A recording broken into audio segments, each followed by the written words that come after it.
여러분 반갑습니다. 한 주간도 평안하셨죠?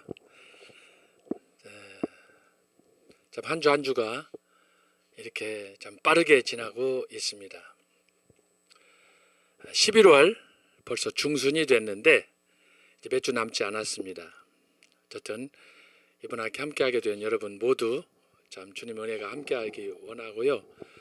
자, 이 시간에도 시로 여는 근대교회사 세 분 우남이 승방 박사의 기념 노래 나의 조국 대한민국, 그리고 중수 박정희 대통령의 혁명의 불꽃처럼, 그리고 인천 상륙 작전 기념 노래 자유를 향한 여정 함께 듣고 시작하도록 하겠습니다. 함께 하겠습니다.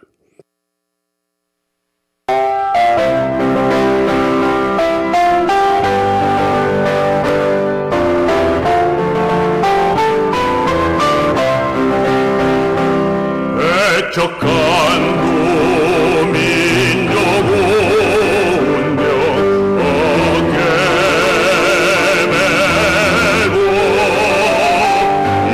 열강들의 각축 속에 독립을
끝없어도 용맹스런 태극 깃발 꺾지 못했네. 국민들의 환호 속에 힘찬 발걸음, 우리들의 가는 길 자유기 끌리라. 인천의 파도여 바닷길 열어라. 자유의 노래여 하늘 높이 울려라. 한겨레의 가슴속 불꽃처럼 타올라서 지구촌의 민족꽃 찬란하게 비추거라.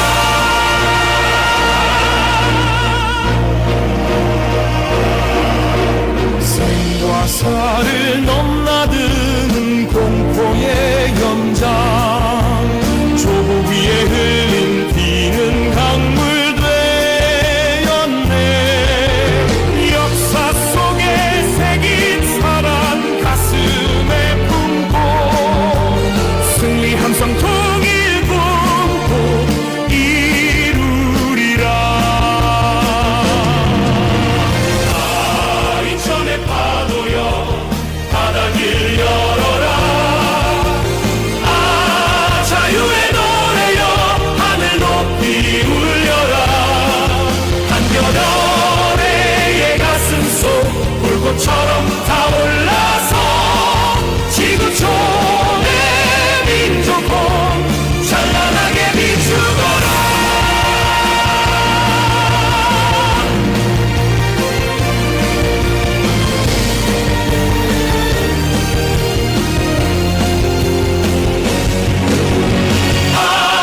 인천의 파도여 바닷길 열어라.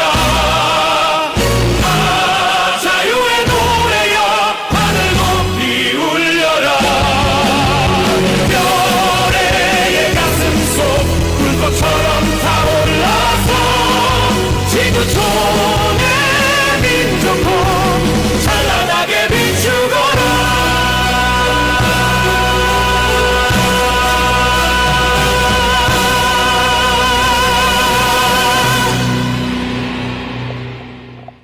예, 여러분 감사합니다. 이승만, 박정희, 또 인천 상륙작전 노래 부를 때마다 참 새롭고 감동입니다. 자, 함께 해주셔서 감사하고요. 자, 이 시간에는 지난주 추수감사절이었습니다. 그래서 추수감사절 시를 또 한 편 준비했습니다. 함께 낭송하고 시작하겠습니다. 추수감사절에 붙여 2025년 11월 16일 오늘은 지나온 한 해를 돌아보며 감사하는 추수감사절. 1620년 영국의 청교도들 새로운 역사를 위하여 항해 후 신대륙에 도착하여 하나님께 제사 드린 날. 매년 이맘때 늦가을 추수를 마친 후 모든 열매 곡식모와 베푸신 은혜에 감사하며 하나님께 예배한 날. 금년 한 해 우리들 지금까지 살아오면서 좋은 일 많이 아니었어도 때로는 한숨과 눈물, 탄식과 절망의 잠 못 이룬 밤이었어도 손꼽아 헤아려 보니 삼라만상 자연을 포함하여 가족과 이웃 건강과 자유와 평화 주심에 주여 하루하루 사는 동안 남을 날들을 헤아리며 감사하게 하소서, 축복하게 하소서, 영광이게 하소서. 기도하겠습니다. 하나님 아버지 감사합니다. 한 해를 돌아보며 주님께 추수감사 예배를 올렸습니다. 그동안에 뜻하지 않은 안타까운 일들, 잠 못 자며 통곡했던 일들, 지금 이 순간도 교회의 모습, 나라를 생각하면 참 우리의 이 참된 마음을 어떻게 표현해야 할지 모르는 갈등 속에 때로는 분노가 앞설 때가 많습니다. 주님께서 모든 일들을 주재하시고 다스리는 줄을 알면서도 때때로 우리 마음대로 되지 않을 때 우리는 좌절에 빠지며 언제까지 기다려야 되는지 참 한숨 속에 보낼 때가 많습니다. 걸어가신 아버지, 저희들의 직면한 이 현실을 살펴주셔서 개인적으로, 가정적으로, 또 직장, 나아가 사회, 국가 모든 문제 주님께서 살피셔서 정말 가장 합당한 때에 우리 모두가 만족할 그런 일들로 이루어 주옵소서. 하나님 아버지, 하늘을 돌아보니 별로 한 것 없이 주님과의 개인적인 다짐 약속했지만 이룬 것 없이 여기까지 왔습니다. 하오나 이런 연약한 죄인이지만 주님께서 주신 은혜에 감사하며 감사 예배를 드리고 또 이 시간에는 강단 앞에 섰습니다. 특별히 이번 학기에 우리가 다루게 될 근현대 교회사 중에 근대 교회사 우리가 살피고 있사오니 하나님 아버지, 부족한 저희들의 마음 속에 혹 식어진 차가워진 우리의 마음을 새롭게 하여 주셔서 각성하게 하시고 그리하여 정말 하나님의 능력을 또 하나님의 주권을 새롭게 저희들이 확신하는 믿음의 사람들이 되게 하여 주옵소서. 시간도 바치는 시간까지 주님께서 저희와 함께 하시고 정말 이 나라가 예측할 수 없는 그런 상태에서 이승만 박사, 중수 박정희 대통령 그리고 메가더 장군을 통해서 이룩하신 이 대한민국 이 건국 후 지금까지 역사를 하나님이 주관하셨사오니 반드시 어떤 악의 세력에게도 침몰당하지 않고 오히려 역전할 수 있는 은혜를 주옵소서.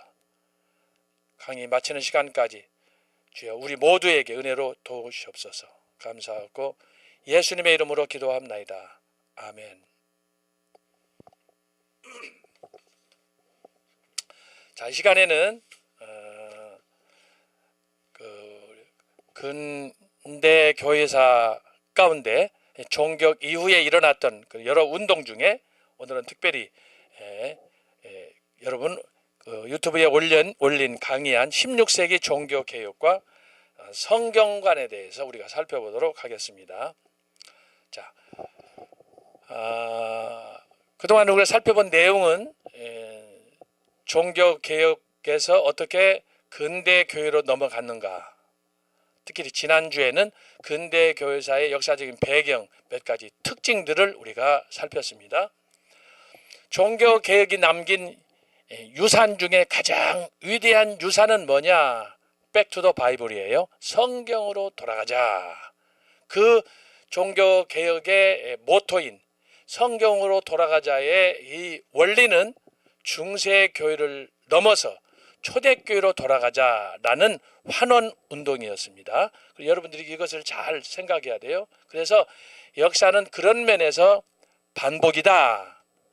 동일한 사건이 반복되는 게 아니고 유사한 사건이 반복된다. 그래서 우리가 흔히 하는 이 얘기로 역사는 반복된다. 그렇게 이야기를 하는 것입니다. 이런 이야기는 구약에 있는 성경 또 신약 그동안 2000년 동안 역사 속에 나타나는 그런 일들이 많이 전개가 되었습니다.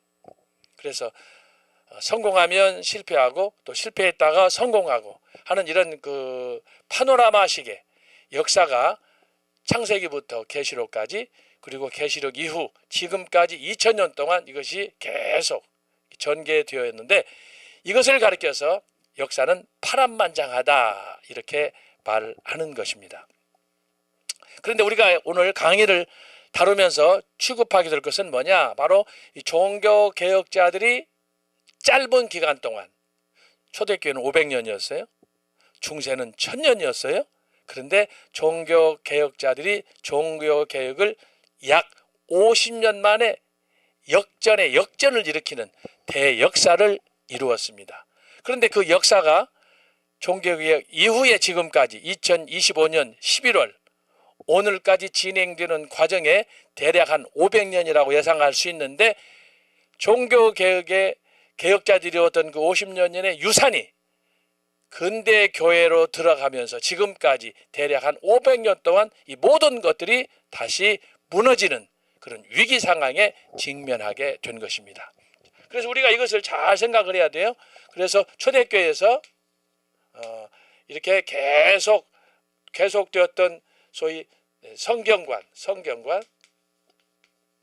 이것이 제일로 중요하다고 그랬잖아요. 역사의 포인트는 어디로 가느냐 하면은 바로 이 성경의 구약도 마찬가지고 신약도 마찬가지고 초대교회도 마찬가지고 결국은 뭐냐, 성경이란 뭐냐 하면은 이게 계시의 말씀이잖아요. 계시.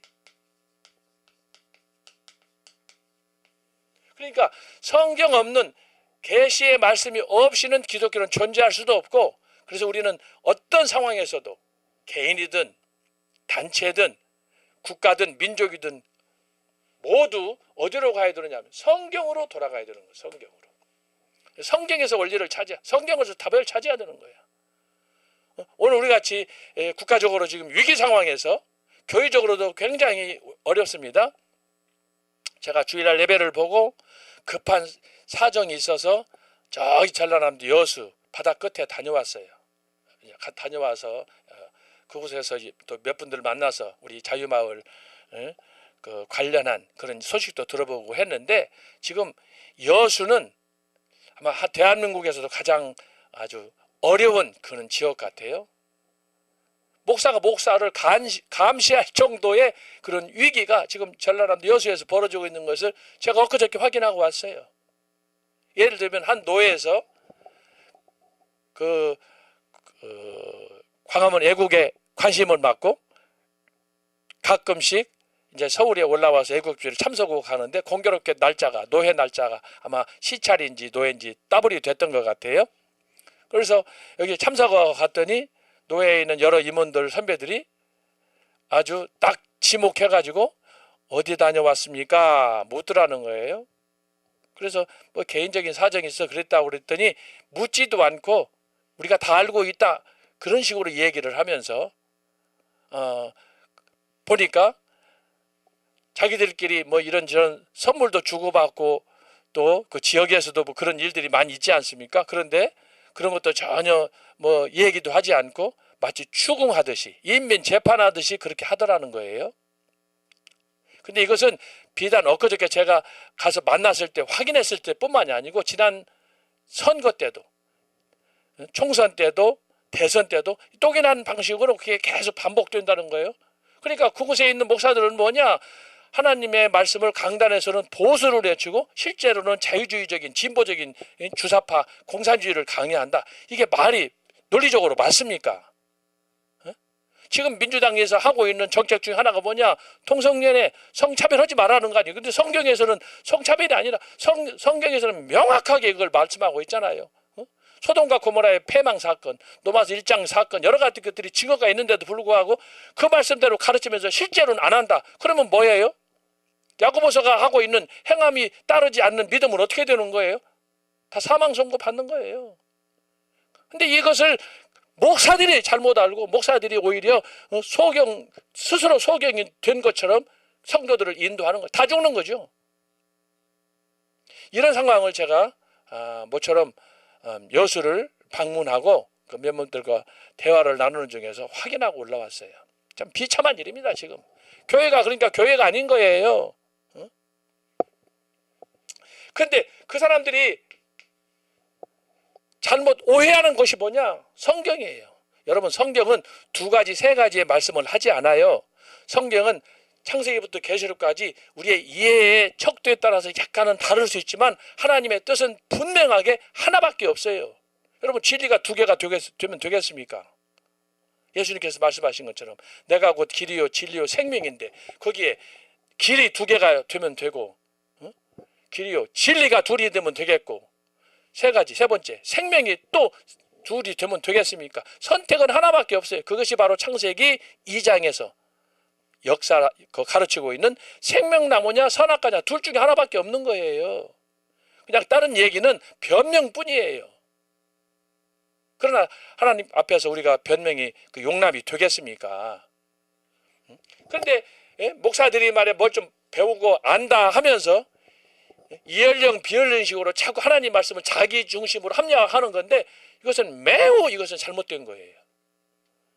이것을 성경이 말하는 그 의미를 바로 찾아가는 것이 진정한 의미에서 신앙이고 그것을 제대로 성취하고 완성시키는 것이 그것이 바로 정통신학이고 제가 계속해서 지난 학기 이번 학기 강조하는 강의의 핵심적인 주제가 뭡니까? 성경 아닙니까? 성경. 성경을 가지고 다르게 얘기하면 안 되는 거예요. 이것이 인본주의고 이것이 바로 자유주의예요. 제가 얼마나 이걸 비판합니까, 여러분? 그래서 초대교 때 완성했던 이 성경관, 제가 이 성경관에서 얼마나 강조를 많이 했습니까? 이번 학기 초에 성경은 66권이다.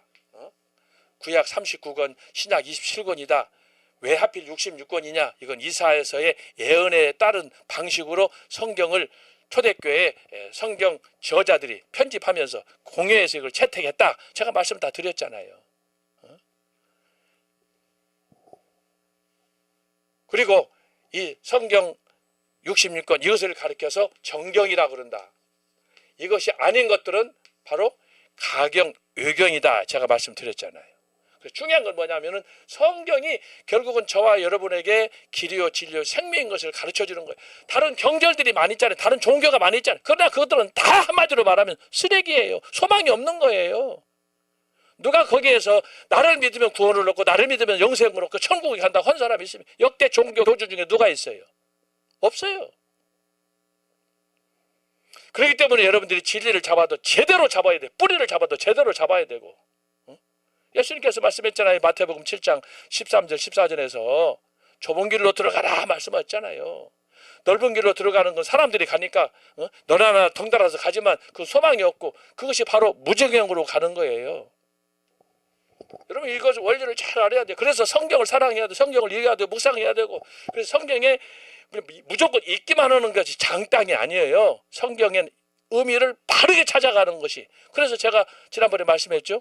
성경 창세기부터 계시록까지 지금까지 2000년 동안 나타난 그 하나님의 뜻을 찾는 이것을 어떻게 정통 신학적인 관점에서 역사를 이해할 수 있을까? 제가 논문 쓰고 논문 준비한다고 그랬잖아요. 제가 지금 작업하고 있는데 보통 작업이 아니에요. 이것은 마치 무엇과 같으냐? 제가 더워서 잠깐 옷을 벗겠습니다.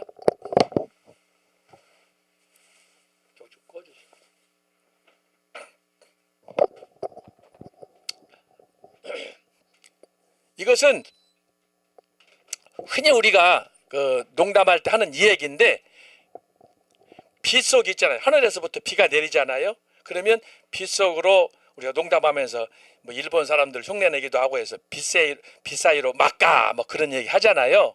실타래처럼 얽힌 하늘에서 비가 오는데 어떻게 빗 사이로 갑니까? 그런데 그 사이에 길이 있는 거예요. 그렇게 조밀한 은밀한 곳에.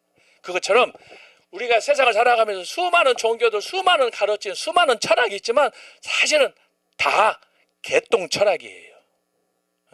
철학에서 생명을 찾고 철학에서 우리에게 미래를 보장하고 죽음을 이기고 하는 그런 거에 대해서 어떤 철학이 우리에게 가르침을 준 적 있습니까? 심지어 어거스틴이나 존 칼빈이라도 이걸 믿으면 구원 얻고 영생을 얻는다고 했습니까? 그들의 전제가 바로 성경이에요. 성경의 가르침을 해석할 뿐이에요. 여러분 그래서 역사상에 심지어 교회 안에도 기독교 안에서도 누구도 예수 그리스도 외에는 영웅이 될 수가 없어요. 영웅이 되면 그 사람은 그 순간 2단이 되고 3단이 되는 거예요. 자, 그래서 여러분이 이것을 잘 생각을 해야 돼요. 그래서 오직 말씀밖에 없다. 종교개혁의 첫 번째 모토예요. 성경으로 돌아가자. 성경만으로가 여기서 나온 거 아니에요. 솔라 스크립투라라고 그러지 않아요. 성경으로. 이것이 근데 어디서 왔느냐? 초대교회에서 온 거예요. 초대교회. 중세교회는 성경을 부정은 안 했는데 성경을 성경으로 인정하지 않는 거예요. 그러면 되겠어요? 이게 중세교회 천년의 역사가 그것을 반복했다 제가 말씀을 드리고 사실은 처음에는 성경마저도 로마 가톨릭 교황청에서 금소로 명령했어요. 성경 읽지 말라는 거예요. 성경 번역도 하지 말라는 거예요. 이게 중세 로마 가톨릭교회. 그래서 중세 로마 가톨릭교회 오늘날 천주교도 이단이 되는 거예요. 우리가 이것을 잘 알아야 되는 거예요. 그냥 친구가 아니에요. WCC처럼 두루두루 우리 형제다라가 아니에요. 그러면 결국은 우리가 먹히는 거예요. 우리가 신앙으로 완전히 무장하지 않으면 지금 우리 나라 보세요. 언제 우리가 주사파 꿈꾼 적이 있습니까? 우리는 이승만 박사의 자유민주주의, 자유시장경제, 한미동맹을 굳건히 잡고 기독교 입국으로 그래서 나라를 번영시키자. 이것이 우리의 국가적인 정체성이었는데 지금 보세요. 지도세도 모르게. 어제도 정광 목사님 특별 인터뷰하는 걸 제가 다 보았지만은, 김대중, 노무현, 문재인, 북한에 가서 서명하고 지금 그 똘마니 같이 행동하는 이재명 보세요, 여러분. 나도 모르는 사이에 뭐 의식하고 살았지만 무의식같이 그냥 전혀 그 법적인 이런 절차들을 우리가 모르는 상태에서 결국은 어떻게 됐어요? 내 의사와 전혀 다르게 우리나라는 지금 공산화 돼버린 거예요. 이거 심각한 상황입니다.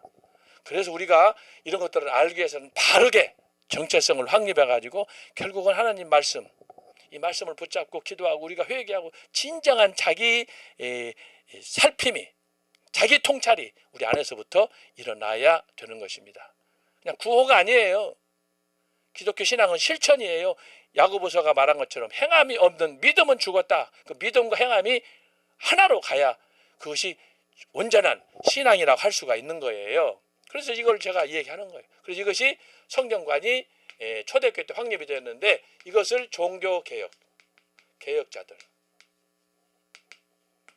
개혁자들이 중세교회는 교회는 교회인데 교회가 아닌 거예요. 왜? 예수 그리스도가 없고 말씀이 없으면 그게 교회입니까? 공동묘지지. 그래서 중세교회도 1000년 동안에 많은 개혁자들이 나타나서 그 안에서 박해받으면서 참 희한한 건 초대교회하고 중세교회는 다른 양상이야.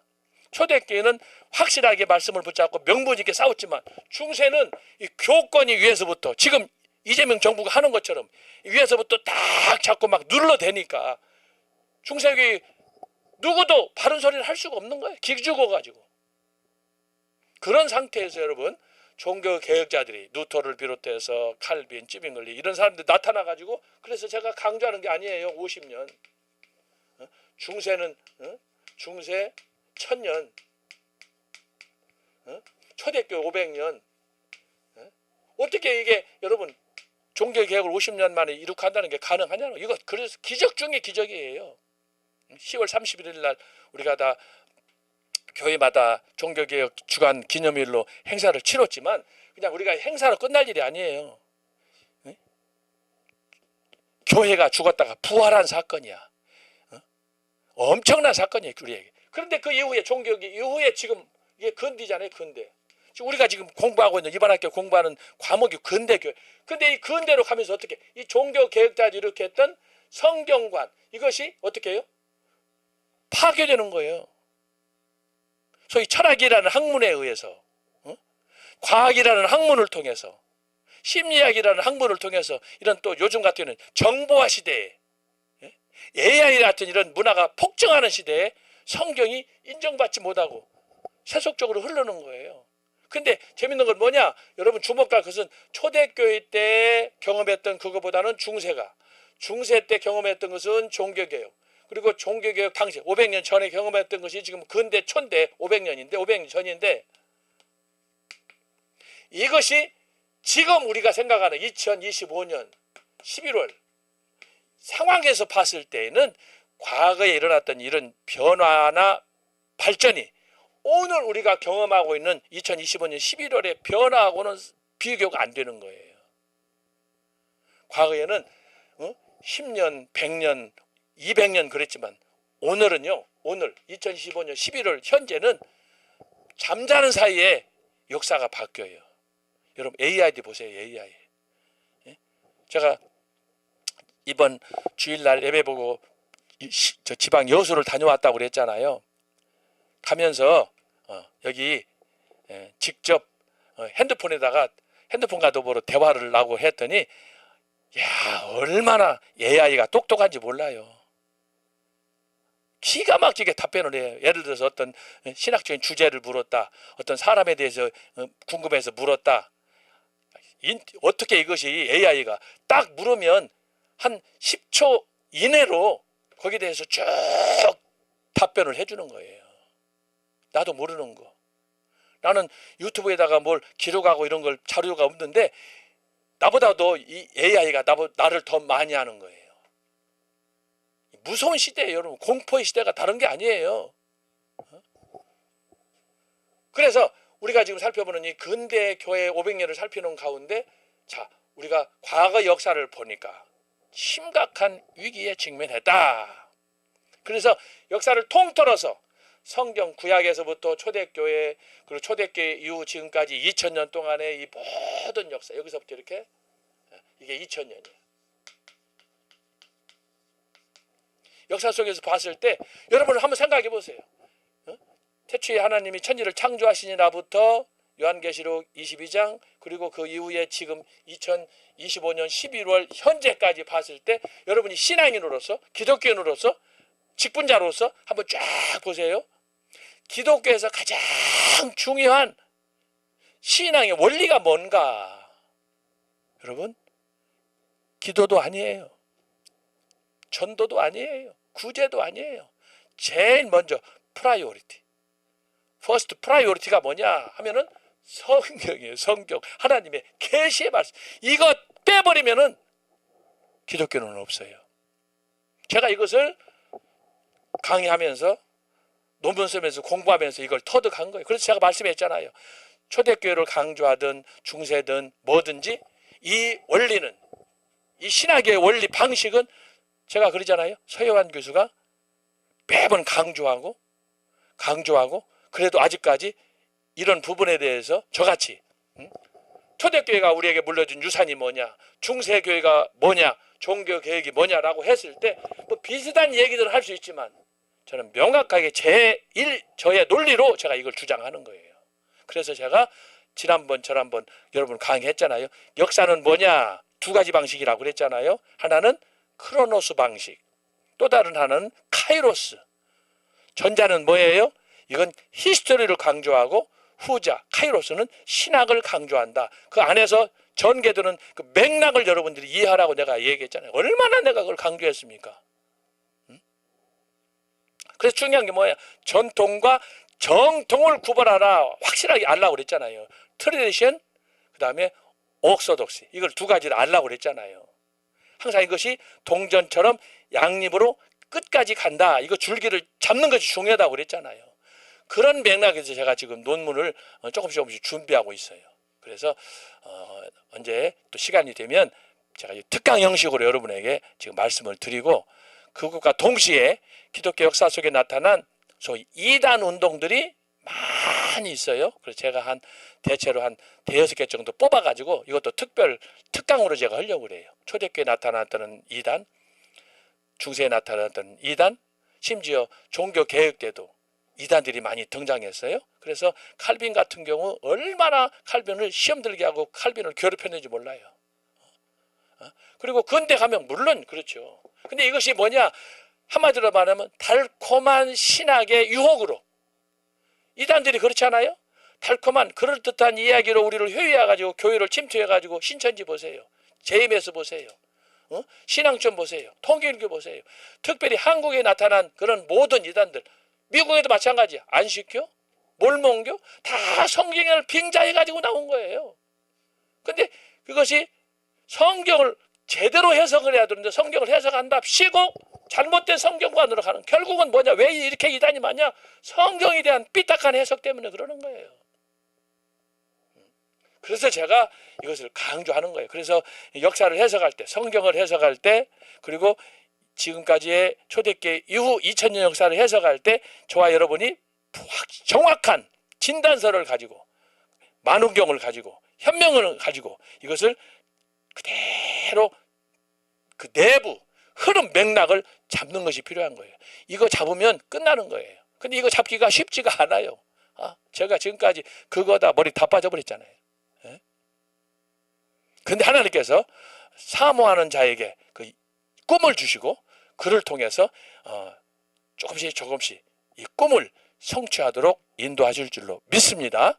그 중에 하나가 저예요. 저는 본래 공부 안 하고 날라리 아주 놀기 좋아하고 그런 사람이었다고 했잖아요. 그렇다고 여러분 그런 식으로만 하면 안 돼요.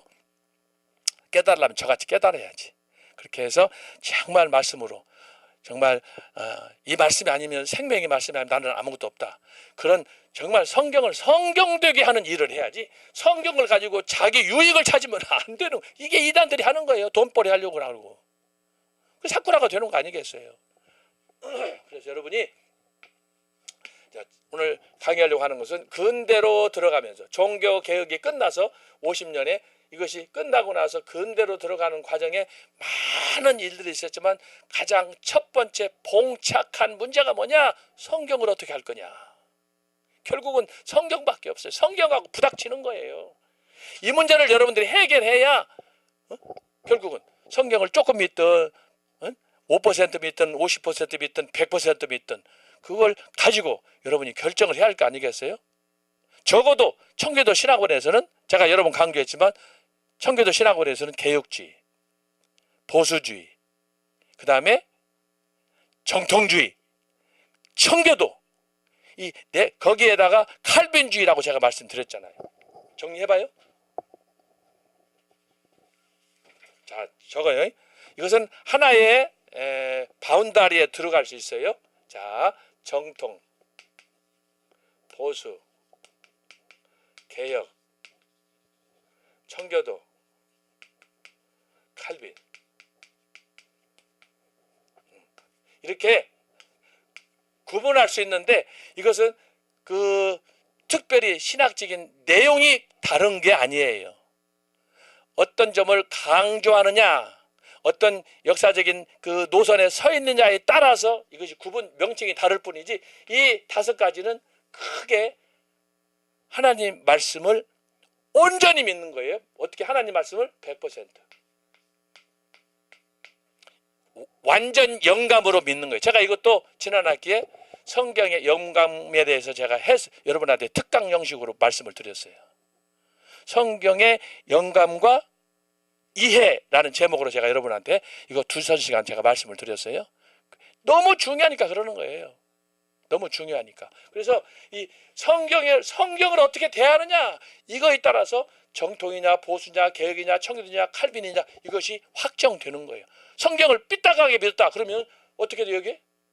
신정통이든지 비정통이든지 그렇잖아요. 이거 반대로 쓰면 돼. 반대로. 여기다가 정통의 반대가 뭐예요? 비정통. 그리고 여기다가 신정통. 야 이거 보세요. 비정통은 확실하게 눈으로 구분이 되잖아요. 정통이 아닌 거. 근데 여기다가 뉴, 네오 옥소독시. 그러면 뭐예요? 정통에 신자가 붙었으니까 새로운 정통. 이게 사쿠라가 되는 거예요. 이게 사쿠라. 이게 신정통으로 소위 말해서 칼 바르트 독일이 배출한 20세기의 위대한 신학자가 있어요. 칼 바르트. 그 칼 바르트가 주창한 신학이 뭐냐? 네오 옥소독시예요. 정통인데 비정통이 아니라 신정통으로 이 정통 신학, 칼빈의 신학을 거기다가 좀 리모델링 시켜가지고 새롭게 포장을 한 거예요. 제가 이것도 여러분 특강 형식으로 여러분한테 강의할 거예요. 좀 심하게 말하면 아주 사탄이처럼 이 신정통이 교회 안에 들어와가지고 교회를 파괴하는 거예요. 요즘 용공주의자, 공산주의자, 주사파하고 똑같은 거예요. 단맛에 교회가 죽어가는 거예요. 정통에 신자로 붙었으니까 여러분 그동안에 신발 신고 다니다가 신발 하나 새는 거 사면은 기분이 좋아 안 좋아요? 신발은 신발인데 새 신이야. 근데 노래도 있잖아요. 새 신을 신고 뛰어보자 팔짝. 그것처럼. 근데 사람들은 여기에 죽음의 악마가 있다는 걸 사람들이 몰라요. 이게 신정통 신학이에요. 제가 이것을 꿰뚫은 거 아닙니까 여러분? 그래서 제가 지금 성경을 기준으로 해서 성경에서부터 구약에서부터 신약으로 해서 정통이 어떻게 흐르는가 이것을 제가 추적 중이라고 그러잖아요. 이것을 명확하게 쭉 이런 정통, 보수, 개혁, 청교도, 칼빈주의 입장에서 이것을 역사적으로 쭉 써놓은 사람이 없어요. 이 말 저 말들은 많이 있어요. 그러나 저는 초대교회부터 지금까지 책을 쭉 교회사를 정통으로 했고 성경도 창세기부터 쭉 읽는 가운데 지금도 제가 우리 교회에서 개척한 교회에서 여호수아도 하고 열왕기도 하고 여러 가지 사도행전 많이 했지만 그런 가운데 제가 찾는 저의 프라이어리티는 뭐냐 그러면은 하나님의 뜻을 그 말씀 속에서 어떻게 찾아내느냐, 이것이 제 주된 관심이에요. 그걸 하려면은 100% 하나님에 대한, 하나님 말씀에 대한 신뢰가 있어야지. 이거 없이 이건 불가능한 거예요. 다른 거 그거 다 사기치는 거예요.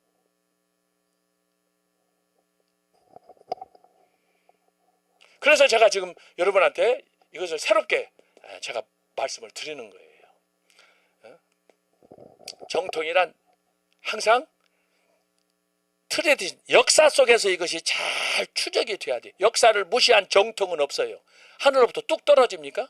역사가 하늘로부터 뚝 떨어져요? 역사는 매일 매 시간 이 시 공간 속에서 우리의 삶을 통해서 기록이 되는 거예요. 나는 기록을 다 못하지만 그러나 하나님의 생명책에는 기록이 돼요.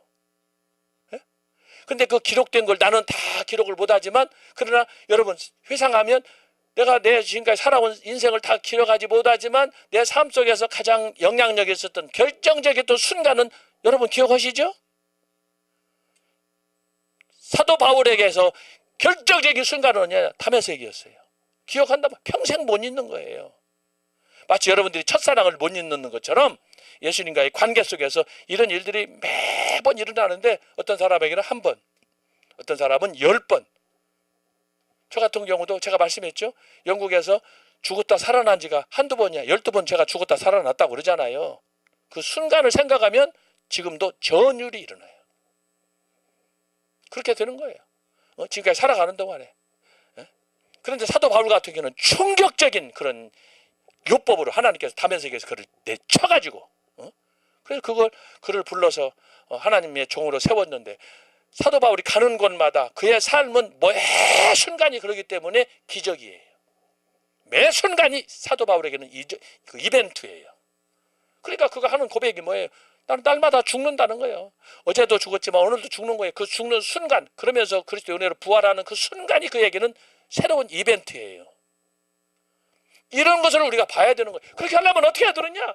성경을 100% 믿어야 돼. 이걸 믿는 그 학교, 믿는 신학이 뭐냐? 정통신학이야. 여러분, 정통신학을 예를 들어요. 저는 아예 까놓고 얘기하니까 정통신학이라고 할 때 감리교, 정통교회 신학이라고 할 수 있느냐? 못해요. 순복음을 정통교회, 정통신학의 사수라고 할 수 있느냐? 역사가 짧아요. 순복음도 150년, 감리교도 200년. 그러나 제가 말하는 여기 정통은 초대교회에서부터 2000년 동안의 역사를 지배한 거예요. 사도 바울을 통해서, 예수님의 제자들을 통해서, 속자들을 통해서, 변증아들을 통해서 그 역사가 쭉 내온 그 역사가 바로 바른 정통이 되는 거예요. 정통. 또 여기서 이제 혹시라도 이제 교단, 제가 특정 교단을 얘기했지만 예를 들어서 그래서 여기서 정통이라고 했을 때 가장 여기에 가까운 교단이 뭐냐? 그래서 장로교가 되는 거예요. 장로교. 여기 칼빈이 뭐예요? 장로교의 시조 아닙니까? 장로교를 만든 그 이론적 근거를 제시한 사람이 칼빈이잖아요. 청교도도 마찬가지고. 그래서 이런 것들은 제가 역사의 뿌리 근거에서 제가 여러분한테 하는 거예요. 한국에 있는 많은 교단이 있는데 대부분의 그 교단은 역사가 100년에서 150년이에요. 짧아요. 기존의 교단에서 나가가지고 새끼친 거예요. 소위 서자처럼. 근데 이 사람들이 한국에 와가지고는 다 장자처럼 행세를 하는 거예요. 그게 이제 우리 같은 경우는 대표적인 게 뭐예요? 기독교 장로회. 새끼친 거예요. 근데 기독교 장로교를 가르쳐 정통 장로교를 할 수 있느냐? 이건 완전히 사이비예요. 사이비. 같은 장로교지만 그건 사이비예요. 사이비. 거기는 몇 사람들 외에는 일부, 극히 일부를 제외하고는 전부 다 빨갱이야. 지난번에 윤석열 대통령 제가 말씀 한번 드렸잖아요. 관을 들고 만사복 입고 거기에 쭉 줄을 서가지고 종로 5가에서부터 광화문으로 행진을 하는 걸 내가 봤어요. 한 벌써 6, 7개월 이전 얘기예요. 장로교가 있지만 장로교 안에 영국 같은 경우에는 연합장로교, 정통장로교, 자유장로교, 제가 거기 있었으니까 교단이 많아요. 근데 그 교단 가운데서도 다 하나님 사랑한다고 그러고 예수님 사랑한다고 그래요. 그런데 그 안에 들어가 보면 예를 들어서 연합장로교는 기독교 장로하고 똑같아. 빨갱이들이 많아요. 그 안에 자유주의들이 많고 성경 안 믿어요. 그런데 타이틀은 장로교 교단이에요. 여러분 이런 것들을 잘 알아야 되는 거예요. 그래서 제가 그걸 연구하고 정통으로 했기 때문에 제가 이런 말씀을 분석해서 하는 거예요. 제가 말씀하는 게 과장인가 거짓말인가 보세요. 정통교회라고 했을 때 거기에 감리교가 들어갑니까? 기장측 장로교가 장로교로 간판 달았다고 들어갑니까? 순복음이 들어갑니까? 침례교가 들어갑니까? 아니에요. 여기서 정통이라고 했을 때는 성경에 그 기록된 말씀, 그 말씀에 근거해서 이것을 100% 하나님 말씀대로 믿고 따르느냐, 그 중심이 제가 얘기했잖아요. 그래서 아까 얘기했대 전통, 정통, 이것을 두 가지를 합한 것이 뭐라고 그랬어요? 이 두 가지 합친 것이 역사와 신학이다 제가 말씀드렸잖아요. 이것을 성경의 맥을 쫙 잡고 가는 거예요. 여기서 어긋나면 정통이 아니에요. 유사한 정통 행사를 하는, 그래서 제가 말씀한 것처럼 비정통, 이건 완전히 이건 사쿠라야. 자유주의 빨갱이들 할 수 있어요. 신정통은 뭐냐? 비슷해. 근데 교회 안에 들어와 있어.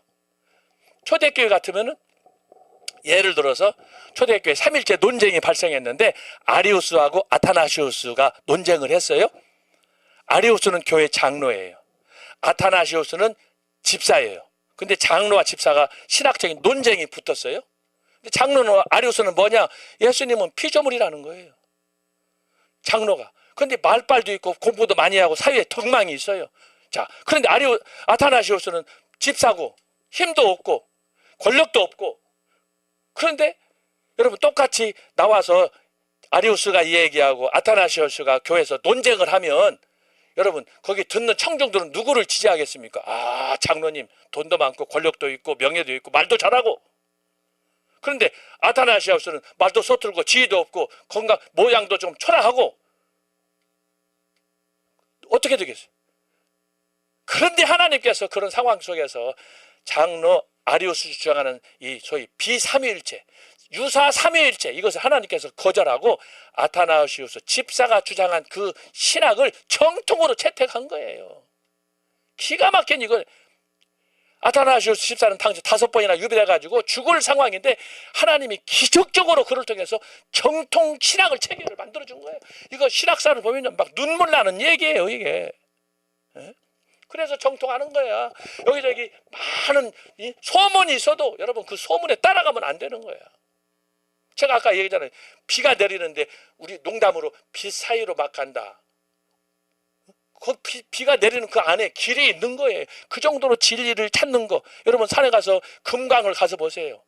금강에 맥을 찾으려면 그거 보통 일입니까?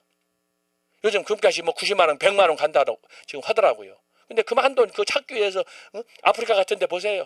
그 산에 가가지고 굴을 파가지고 물에서 막 그 엄청난 자갈을 계속해서 어린 애들이 그걸 물로 흔들어 가서 금 하나 그 얻어서 이 식사 하나 한 끼 얻어 먹으려고 해결하려고 그거 하잖아요. 그런 수고를 저와 여러분이 해야 되는 거예요. 근데 우리는 태평하게 앉아서 봤잖아요. 그러니까 감사할 줄 모르는 거라. 보수는 뭐야? 보수. 정통 보수. 보수는 뭐냐? 옛날 어른 때부터 내려왔던 그 신앙을 초대교회 신앙으로 말하자면 그것을 그대로 보수하는 거예요. 근데 여기서 반대가 뭐예요? 진보 아니야, 진보. 진보 보기에는 좋지. 너무 물이 오랫동안 고여있으면 안 되니까 이것을 좀 개조해서 새롭게 한다는 건 좋잖아요. 근데 이 새끼들이 사쿠라가 많은 거예요. 이 진보라는 이름을 다른 말로 하면은 뭐예요? 이게 자유야, 자유. 처음에 진보는 좋았어요. 여러분 이승만은 지금부터 100여 년 전에 자기가 양평대군의 18대 손으로 그 왕통 그 집안이었지만은 전주시 집안이었지만은 그가 그걸 거부하고 나와서 이 나라를 조선을 개혁하기 위해서 고종 그때 소위 말하면 민주화 투쟁을 위해서 더 이상 이제 왕통 왕가는 필요 없다. 이건 군림하는 이런 한 사람을 위해서 나라가 헌신하고 국민들은 거기에 희생하고 이게 뭐냐? 이게 지금 어떻게 되느냐? 그걸 개혁하기 위해서 개혁에 동참했다가 생성받고 한성 감옥에 갇히는 거 아닙니까? 그게 나이 24살 때예요. 여러분 그때 당시를 보면은요, 이 이승만은 보수가 아니야 진보 중에 진보예요. 왕의 말이 하나님 말처럼 철저했던 그런 시대가 우리나라 조선 왕조 아닙니까? 근데 이승만이 진보를 외쳤지만 오늘 우리나라 우리 사회에서의 소위 민주당이나 진보주의자들 어떻게 해요? 이승만을 극보수라고 해서 내치는 거예요. 묻지도 않고 보지도 않고. 여러분 그래서 이 보수란 뭐냐 그러면 옛날부터 내려왔던 신앙 전통을 그대로 사수하는, 그래서 여러분 가문이 중요한 거고, 그래서 어떤 회사도 마찬가지야. 이런 정체성의 이것을 잘 지키는 이 훈련이 필요한 거예요. 보수는 자꾸 흔들리는 게 아니에요. 근데 오늘날 한국의 보수주의는 다 개차반이 됐어요. 아주 비겁하고 책임 전가 잘하고 거짓말 잘하고 꼼수 잘 부리고 뒷돈 많이 먹고 권영세처럼 그렇게 받아 처먹고 안 받았다고 그러고 그 이단에 돈 받은 거 아닙니까? 한학자한테.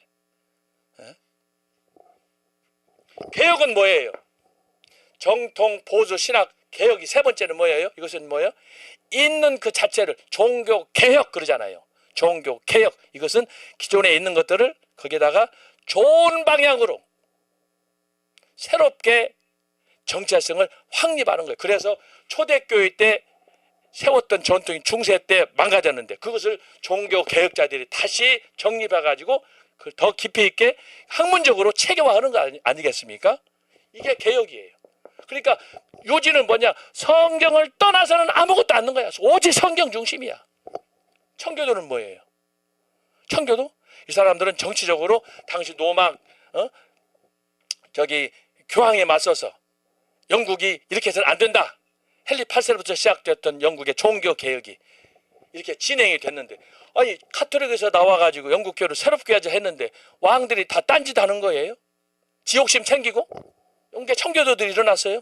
청교도의 핵심은 뭐예요? 성경으로 돌아가자. 우리가 경건한 삶을 실천하자.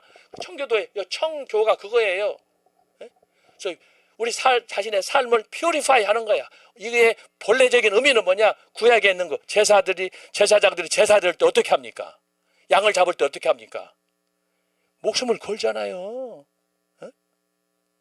그렇게 해서 양을 잡든 소를 잡든 비둘기를 잡든 재물을 잡으면 그것을 하나님 앞에 하나님의 제단에 성소에 그대로 이렇게 거기서 준비해가지고 지성소에다가 피를 뿌려서 바치는 거예요. 여러분 이거 가슴이 섬찟한 얘기예요. 근데 우리는 그냥 대충 생각하는 거야. 하나님 예배하는 것은 그냥 내 주 업무가 아니야. 그냥 영화 사업일 뿐이야. 이것이 반복되다 보니까 교회가 무너지는 거야. 영성도 무너지는 거야. 그래서 제가 계속 강조하는 게 아닙니까? 그래서 청교도 신학원이 뭐냐? 여러분의 그 삶을 마치 신부로 표한다면은 흠이 없는 신부가 되도록, 정결한 신부가 되도록 만드는 거예요. 지난 봄부터 여러 주 동안 전 목사님이 말씀하셨던 그 말씀표, 거기에 나타난 말씀을 중심으로 해서 룻기서를 살폈어요. 그 다음에 아가서를 살폈어요. 그 다음에 호세아서를 살폈어요. 핵심이 뭡니까?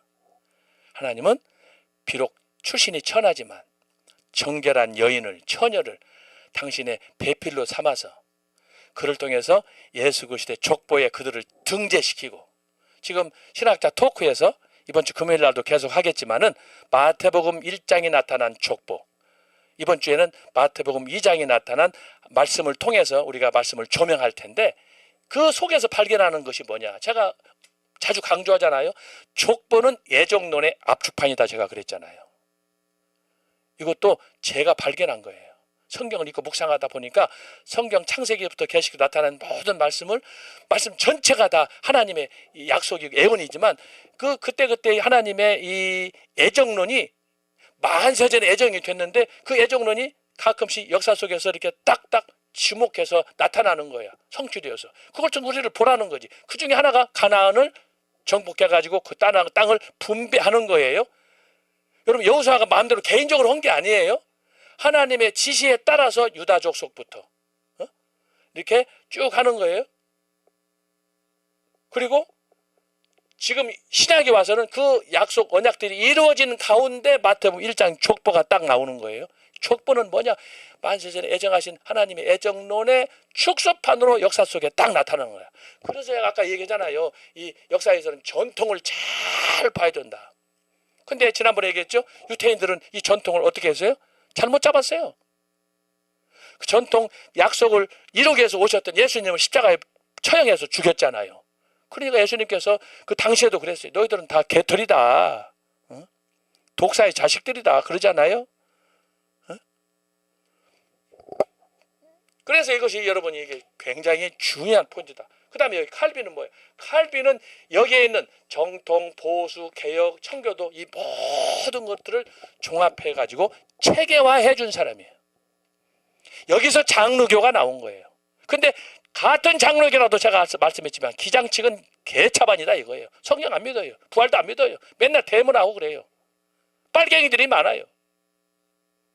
그러니까 교단 선택을 여러분들이 잘 해야 된다. 교회 선택을 잘 해야 된다. 그래서 혹시라도 신학할 사람들은 신학교 선택을 잘 해야 된다라고 하는 거예요. 이것을 모르면 나중에 사생아가 되는 거예요. 자, 그래서 여러분 이것을 기억하셔서 그래서 제가 종교개혁 이후에 근대로 갔을 때 근대의 교회에서 가장 첨예하게 대립되었던 문제가 뭐냐? 역시 성경이다 이 말이에요. 성경. 그래서 제가 오늘 여기서 나오는 주제가 뭐냐? 여기 제목이 나와 있잖아요. 16세기 종교개혁과 성경이다. 그리고 여기 부제를 보세요. 부제. 종교개혁자 존 칼빈과 이후 개혁신학의 전통 그랬잖아요. 이것을 우리가 한번 추적하는 것이 필요하다. 결국은 오늘날의 문제는 뭐냐? 결국은 성경을 성경으로 인정하지 않고 성경을 하나님 말씀을 인정하지 않고 성경을 편집된 것으로 마치 전통으로 신화로 생각하는 소위 자유주의적인 그 자들의 도전 속에 있기 때문에 오늘날 교회에서도 그거에 나도 모르는 사이에 학습이 돼가지고 지금 공산주의가 주사파에 우리나라가 점령된 것처럼 영적으로 지배 아래 있다고 하는 것을 제가 말씀드리는 거예요. 심각합니다. 그러니까 여러분 한국에 뭐 5만 교회가 있다 6만 교회 있다 그러는데 실제로 오늘날 정치 행위를 하는 걸 보면은 참단 교회가 몇 개가 될 건가? 6만 교회 중에 여러분 몇 퍼센트나 되겠어요? 뭐 지역마다 이런저런 교단에 소속해서 보수, 정통 이런 걸 외치는 교회가 있지만 광화문에 나와라 애국운동 하자 안 나오잖아요. 여러분 그 사람들을 신뢰할 수 있어요? 뭐 그 새벽 기도를 많이 하네, 뭐 금식을 많이 하네, 부흥회를 많이 하네 막 그러잖아요. 근데 광화문에 안 나타나잖아요. 그 사람들은 비겁한 사람들이에요. 한번 태풍이 불면은 다 지하로 도망가서 숨을 사람들이에요. 그래서 제가 이승만 박사 노래를 지으면서 백척 간들어 한 거예요. 우리는 지금 마지막 역사 위기 끝에 와 있다고 하는 거예요. 이것을 저와 여러분이 우리 청교도 신학원이 우리가 지키지 않으면 우리 개인도 그렇지만 우리 나라의 미래도 없어요. 자, 만약에 이런 생각을 제가 어제도 해봤어요. 몇몇 지인들하고. 자, 그러면 보수적인 이런 개혁운동을 우리가 애국운동을 하고 있는데 광화문에는 가서 보니까 너무하다는 거야. 아마 이 사람들은 나와서 연설도 하는 걸 보니까 좀 자기들하고는 취향이 안 맞대. 그러니까 자기들은 조용조용 개혁을 하고 나라를 위해서 기도하면서 돕겠대.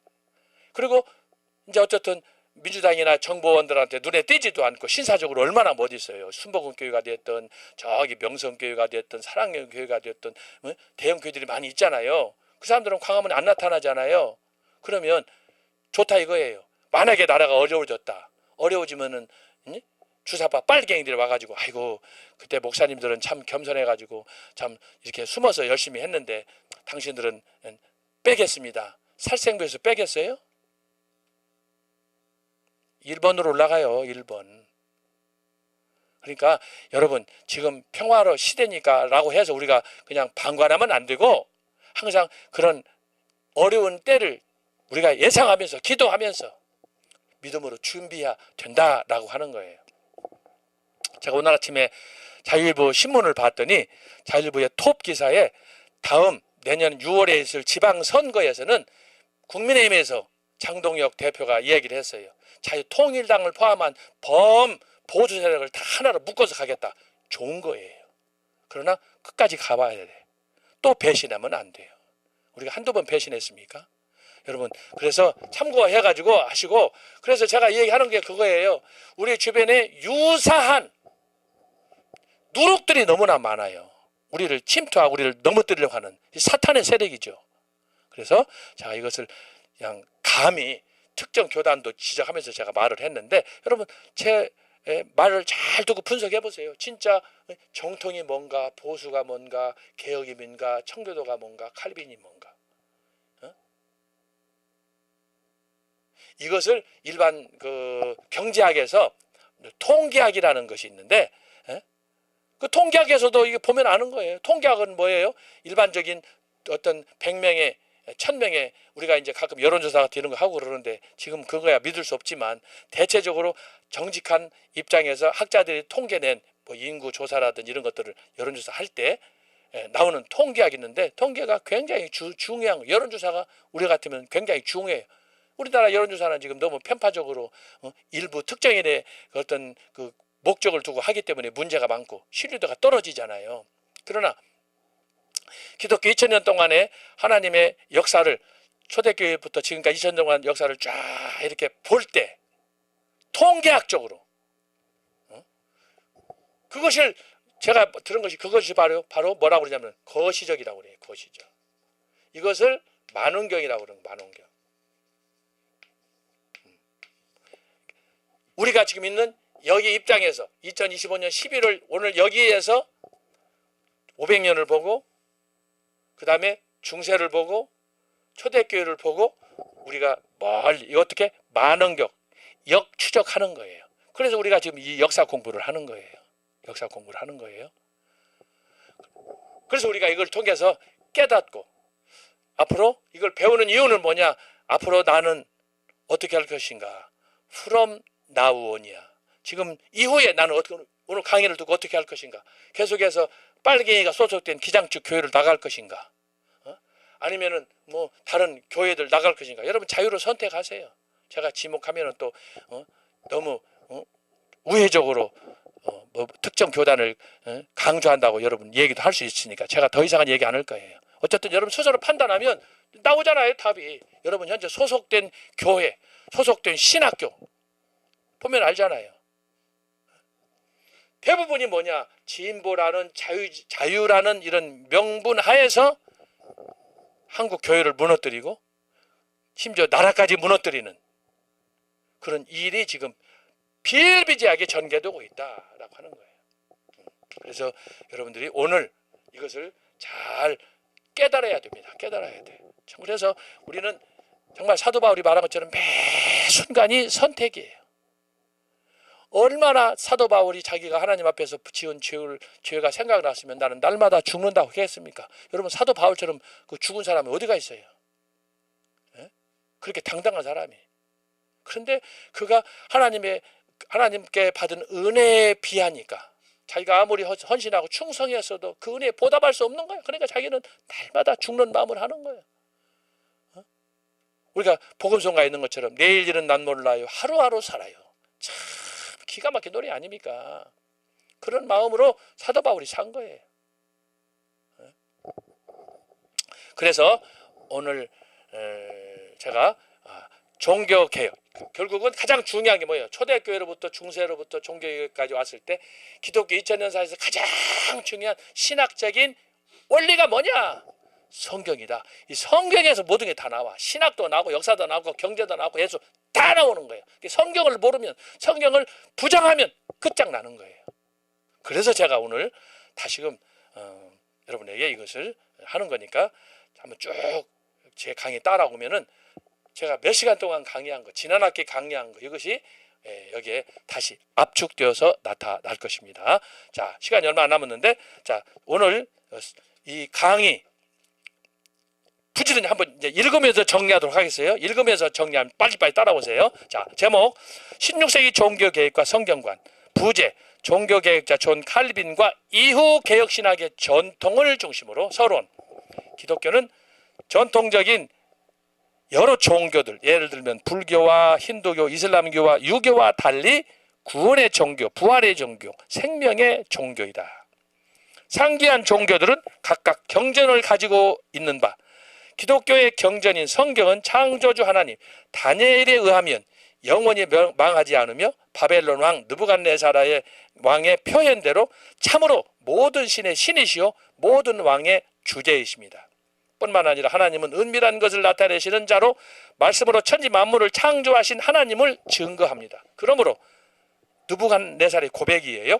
상천하지에 하나님 같은 분은 없습니다. 놀라운 고백이에요. 로마서 11장 30. 이는 만물이 주에게서 나오고 주로 말미암고 주에게로 돌아갑니다. 그에게 영광이 세세히 있을지어다. 아멘. 골로새서 만물이 그에게서 창조되되 하늘과 땅에서 보이는 것들과 보이지 않는 것들과 혹은 왕권들이나 주권들이나 통치자들이나 권세들이나 만물이 다 그로 말미암고 그를 위하여 창조되었고 또한 그가 만물보다 먼저 계시고 만물이 그 안에 함께 섰느니라. 이게 지금 기독교의 시간성, 기독교의 영원성을 이야기하는 거예요. 시편 90편. 산이 생기기 전 땅과 세계도 주께서 조성하시기 전 곧 영원부터 영원까지 주는 하나님이시니이다. 베드로서 3장 8절. 사랑하는 자들아, 주께는 하루가 천년 같고 천년이 하루 같다는 이 한 가지를 잊지 말라. 이게 뭐예요? 하나님의 영원성을 얘기하는 거예요. 따라서 모세는 창세기 1장 1절 천지창조 즉 알파의 전개에서 신명기 34장 1절 느보산에서 운명하기까지 사역 내내 하나님의 주권적 통치를 설명하였습니다. 모세는 대단한 사람이에요. 그의 후계자 여호수아는 24장 14절 15절 그러므로 이제는 여호와를 경외하며 성실과 진정으로 그를 섬길 것이라. 너희의 열조가 강 저편과 애굽에서 섬기던 신들을 제하여 버리고 여호와만 섬기라. 만일 여호와를 섬기는 것이 너희에게 좋지 않게 보이거든 너희 열조가 강 저편에서 섬기던 신들이든지 혹 너희의 거하는 땅 아모리 사람의 신이든지 너희 섬길 자를 오늘날 택하라. 오직 나와 내 집은 여호와를 섬기겠노라. 이것은 신앙의 경험 속에서 나온 여호수아의 고백입니다. 자, 이렇듯 2페이지로 갑니다. 성경은 창조주 하나님의 주권적 능력을 보여주는 바 그 능력을 3개의 문장으로 설명하였습니다. 3개의 문장이에요. 이사야 선지자는 이사야서 44장 6절, 사도 요한은 계시록 1장 8절 17절, 2장 8절, 21장 6절, 22장 13절에서 뭐라고 했느냐? 알파와 오메가, 처음과 나중, 시작과 끝이라고 하였습니다. 알파와 오메가, 처음과 나중, 시작과 끝이라고 하였습니다. 여기에는 고도의 압축된 하나님의 성품이 다 내재가 되었습니다. 알파와 오메가, 전능하신 주권적인 하나님을 여기서 말하는 거예요. 처음과 나중은 뭐예요? 역사의 지배자라고 하는 거예요. 그 다음에 시작과 끝은 뭐예요? 마지막 역사의 심판주다. 이것을 보여주는 거예요. 기가 막힌 거예요, 이게. 우리는 그냥 늘 알파 오메가, 처음과 나중, 시작과 끝이라고 그러는데 이 말씀 속에는 결국이 뭐예요? 성경에 나타난 하나님의 그 말씀과 계시가 하나님이 당신을 스스로 표현할 때 나는 스스로 있는 자니라. 출애굽기 3장 14절에서. 그런데 그 하나님, 스스로 있는 그 하나님께서는 어떤 분이냐 하면은 이 3가지야.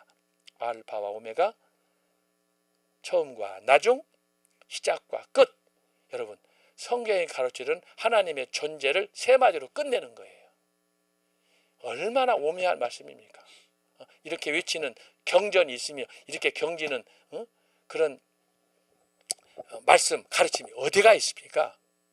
자, 그 다음에 보겠습니다. 이와 관련하여 모든 성경의 내용은 영감으로 기록된 하나님의 말씀으로 능히 너희로 하여금 그리스도 예수 안에 있는 믿음으로 말미암아 구원에 이르는 지혜가 있게 하며 또한 교훈과 책망과 바르게 함과 의로 교육하게 유익합니다. 특별히 세 가지 창조 전에 하나님이 궁극적으로 계획하신 그분의 나라와 세계를 보여줍니다. 그렇죠? 이게 구속사예요. 이게 구속사. 창세 전에 에베소서 1장에서 이 얘기야. 두 번째는 그 나라. 하나님의 나라는 창조 이후 그의 몸된 교회, 구약은 선민 이스라엘을 통해서, 신약은 구원받은 성도들을 통해서 이루어졌다라고 하는 거예요. 그런 면에서 이스라엘은 항상 역사 모든 민족 가운데 거울이에요. 세 번째, 마지막 날 사망 권세를 이기시고 부활하신 예수 그리스도의 제 이름으로 완성될 것입니다. 그때 하나님은 영원부터 영원까지 영광 중의 만국을 통치하실 것입니다. 이것을 아래와 같이 제가 도표로 만들었어요. 도표로. 자, 첫 번째가 뭐예요? 하나님의 계시예요. 하나님의 계시.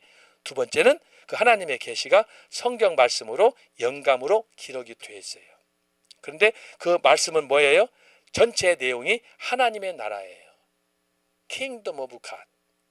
예수님께서도 첫 메시지가 하나님의 나라 선포를 이루셨잖아요. 그리고 하나님의 나라인데 그것이 어떻게 해요? 구약에는 이스라엘, 신약에는 성도, 궁극적으로는 이것이 어떻게 해요? 새 예루살렘. 요한계시록 21장, 22장에서 말하는 새 예루살렘, 시온성으로 완성이 될 거예요. 이것이 성경의 핵심 내용이에요. 그래서 여러분이 이것을 잘 생각을 해야 돼요.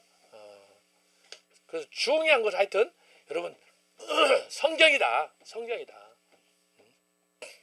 여기 있는 것처럼 성경, 이것이 하나님의 성경, 하나님의 말씀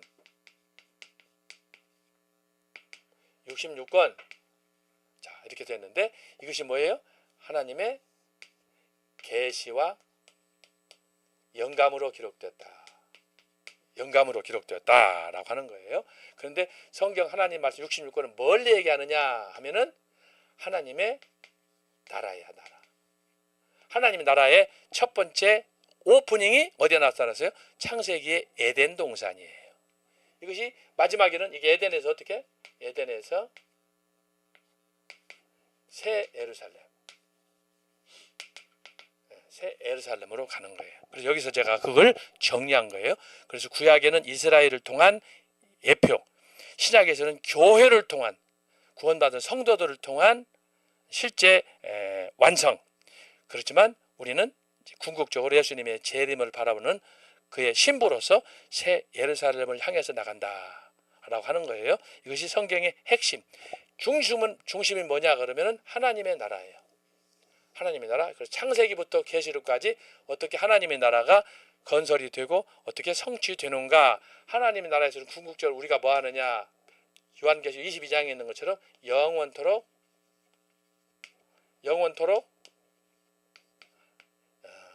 하나님과 보좌의 예수 그리스도와 우리가 함께 사는 거예요. 이것을 저기 1번에서 제가 여러 가지 설명이 있지만 제가 압축해서 그렇게 정리를 했습니다. 자, 그 다음 단. 그런데 AD 30년 예수님의 승천 이후 지금까지 2000년 기독교 역사는 실로 파란만장하였습니다. 제가 이번 시간에 계속 강조한 게 이거 아니에요. 파도나바 형태로 계속해서 파도처럼 성장이 왔다가 퇴보가 있고 행복했다가 또 불행하고 성공했다가 실패하고 좌절하고 이게 교회의 역사예요. 이 교회의 역사는 나의 역사야. 저와 여러분의 역사는 어떻습니까? 매일 성공합니까?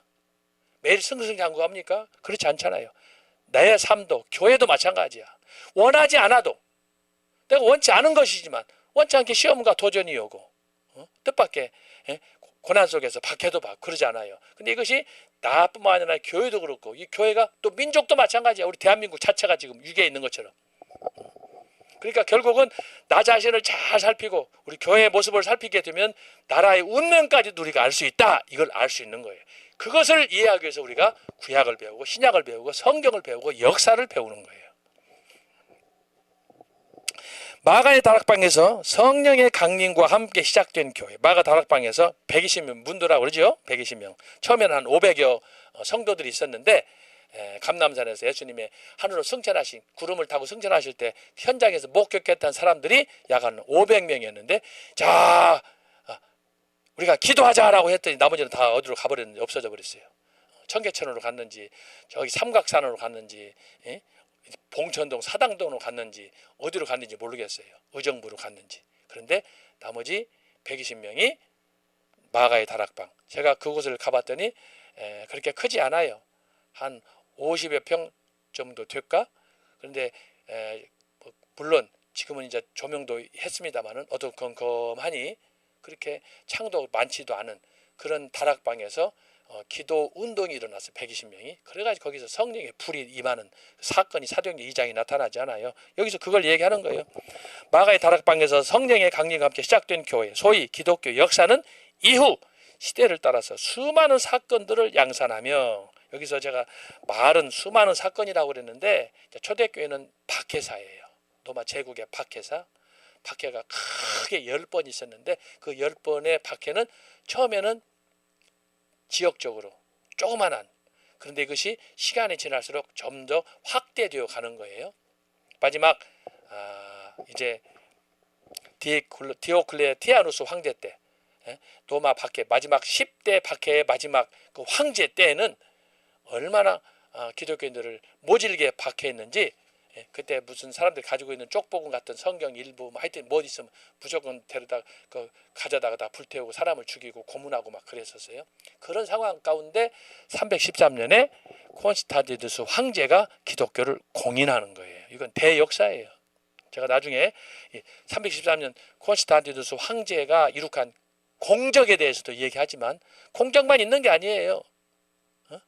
항상 이승만 박사가 우리나라의 지금 4대 이념을 얘기했잖아요. 자유민주주의, 자유시장경제, 한미동맹, 기독교 기풍론, 재헌국회에서 그렇게 유은영 목사를 통해서 기도하게 해가지고 우리 한국이 굳건히 서고 그랬는데, 그런 대통령이 3.15 부정선거로 당사자도 아닌데 하야를 했잖아요. 근데 그걸 지금도 좌파들이 매일매일 식사할 때마다 식당에서 메뉴판으로 사용해 먹는 게 그거 아닙니까? 부정선거, 독재자라고 하는 거 아니에요. 그러면 주사파 지금 사회주의 공산주의를 좋아하는 이 빨갱이들은 어느 덕에서 지금까지 자란 거예요. 그거 싫다면 북한으로 가, 이 새끼들아. 응? 어쨌든 여기서 바로 그걸 얘기하는 거예요. 역사는 이후 시대를 수많은 사건들을 양산하며 발전한 바 그중에 16세기 종교 개혁은 역사의 분수령, 제가 그러잖아요. 아까 얘기했듯이 역사의 분수령, 천년의 충세 천주교가 성경을 따라서 지들 마음대로 자기들의 전통을 세웠어. 전통. 카톨릭 성경적인 전통이 아니라 지들의 전통이야. 그 교회가 망하지. 하나님 함께 하겠어요? 오늘 우리가 주목하는 역사의 전환점이었습니다. 다른 말로 하면 종교개혁은 실로 해묵은 한 시대, 천년 중세교의 어둠과 절망을 뒤로하고 새로운 이정표, 왜곡된 성경의 권위와 전통을 새롭게 회복하였습니다. 그래서 여기다가 제가 기독교 2000년사를 압축한 거예요. 자, 그림 봐봐요. 기독교 역사 발전, 구약, 신약, 천지창조, 예수 승천. 이게 신약 시대예요. 요한계시록까지 얘기하는 거예요. 그 이후에 승천 후, 예수님이 몇 년에 승천했다고 그랬어요? AD 30년. 초대교회 예수님의 승천 후 500년. 왜 500년인가는 제가 여러 번 강조했어요. 이게 초대교회 500년이라고 딱 자르고 중세기 1000년 딱 자르는 사람은 저밖에 없다고 그러잖아요. 그래서 제가 여기에 연대적으로 제가 이론을 여러분한테 제시했잖아요. 참고를 하셔야 돼요. 그래서 초대교회 승천 500년 그러면 그렇다고 해서 서유한 교수가 맞는 건 아니에요. 제가 하나의 이론으로 제가 종합해서 하는 거니까 참고하고, 초대교회는 이 안에 500년 안에 세 가지의 이론이 있다. 이걸 알아야 이것이 이해가 되는 거예요. 그래야 여러분들이 저를 빨갱이로 안 보는 거예요. 할렐루야? 그래서 강의를 잘 들어야 되는 거예요. 왜 서유한 교수가 느닷없이 이런 얘기를 하는가를 잘 이해를 해야, 그래서 서로 언더스탠딩이 되어야 된다 이 말이에요. 자, 2025년 11월 19일 오늘이 며칠이에요? 19일이에요. 수요일. 오늘 우리는 500년 전 1517년 10월 31일 독일의 한 무명 수도사 마틴 루터가 종교개혁의 봉화를 든 그날 한국교회는 뜻깊은 행사를 진행하였습니다. 매년 하는 거예요. 매년 종교개혁 주간에. 필자는 제시대 16세기 종교개혁과 성경화를 통해서 중세 천년의 교황권에 맞서 싸운 누구보다는 개혁을 완성한 개혁자 존 칼빈과 이후 그의 계승자들의 전통을 다룰 것입니다. 성경관에 대해서는 누구보다 칼빈이 압도적으로 성경의 중요성을 얘기했고, 바로 이 성경을 중심으로 해서 그가 쓴 책이 바로 기독교 강요예요. 여기에서 사도신경도 나왔어요. 여기에서 초대교회 4대 신조도 나왔어요. 그리고 종교개혁 때 많은 학자들이 쓴 책들의 내용에 거기에 해설이 돼 있어요. 그 대표적인 사례가 나중에 17세기 가게 되면 우리가 배울 거예요. 청교도들이 활동했던 당시에 청교도들이 만든 신앙 고백서, 웨스트민스터 신앙 고백서, 이것이 나오는 거예요. 그래서 이것이 굉장히 중요한 이야기입니다. 그 이유는 두 가지로, 왜 제가 마틴 루터보다 칼빈을 강조하느냐. 루터가 교황권에 맞서 카톨릭의 오류와 폐해를 지적하며 개혁을 이끌었어요. 대단한 거지. 그러나 결국 그의 개혁은 상황에 편승한 개혁, 미완의 개혁이었습니다. 칼을 뽑았으면 칼집에 꽂기까지 열심히 싸워야 되는데, 한참 싸우다가 아이고 내 새가 불리하네, 계산을 한 거죠. 그래서 뽑은 칼을 칼집에 꽂았어요. 이게 그래서 루터의 개혁, 상황에 편승한 미완의 개혁이었다. 이것이 연대적으로는 1522년이에요. 보름스 국회 의회에서 Here I stand, 하나님 내가 여기 서 있습니다. 저 원수 마귀 새끼들 다 물리쳐 주옵소서. 그러고 나서 이렇게 루터로 말하면 최고의 인생 절정기에 딱 섰었는데, 그 이후에 독일에서 발생한 밀란, 농민 전쟁이 일어나고 여러 가지 소요 사태가 일어나면서 루터는 그 이후에 마음이 바뀌어 버렸어요. 개혁자에서 지금 말씀한 미완의 개혁자로 변신하는 거예요. 타협하는 거예요. 그래서 루터 교회는 개혁을 하다가 뽑은 칼을 칼집에 꽂고 타협하게 되는 거예요.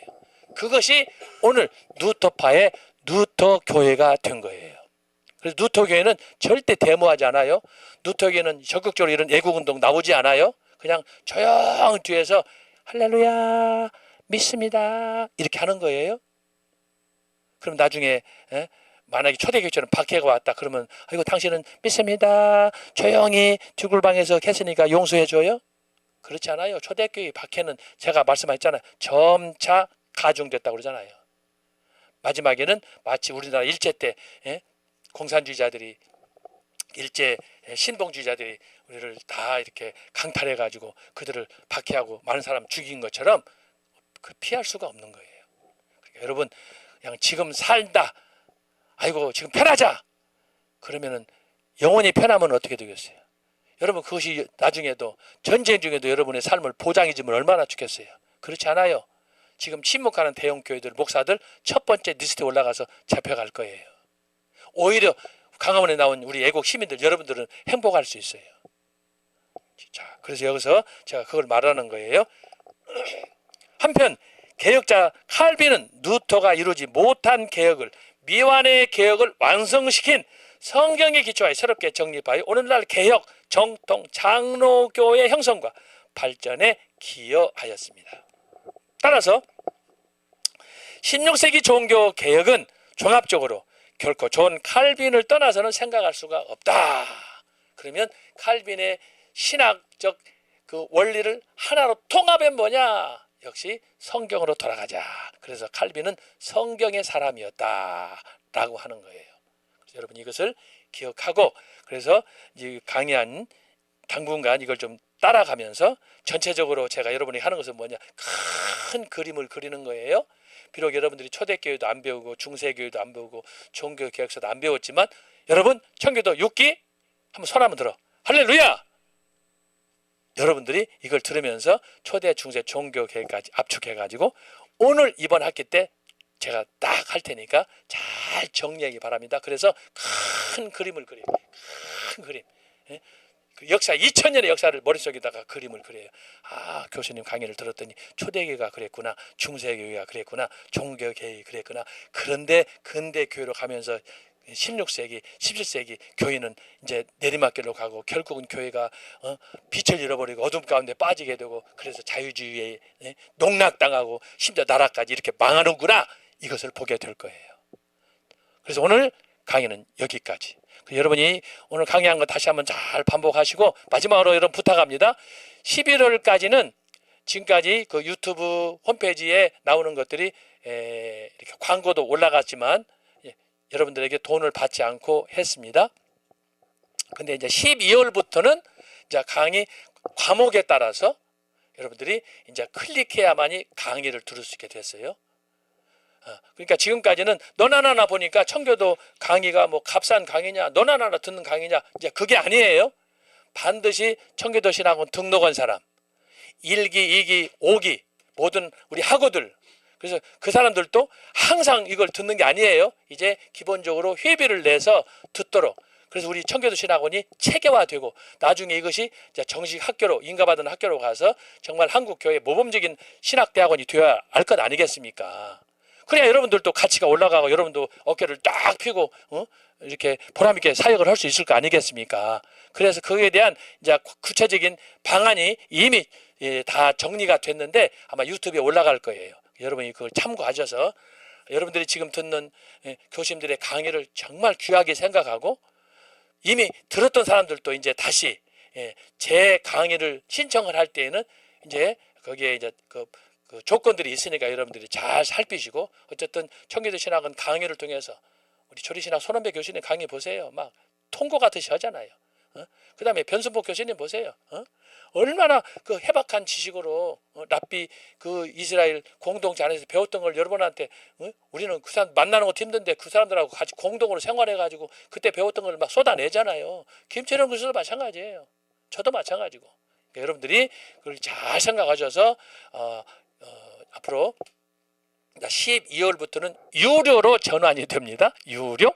그러니까 여러분들이 기억하셔서 앞으로 이런 그 유료 거기에 회원 등록으로 인한 생긴 그 재정들은 앞으로 더 귀하게 우리 모두를 위해서 사용될 줄로 믿습니다. 제가 참고사항으로 마지막 말씀드렸습니다. 기도하고 마치겠습니다. 하나님 아버지 감사합니다.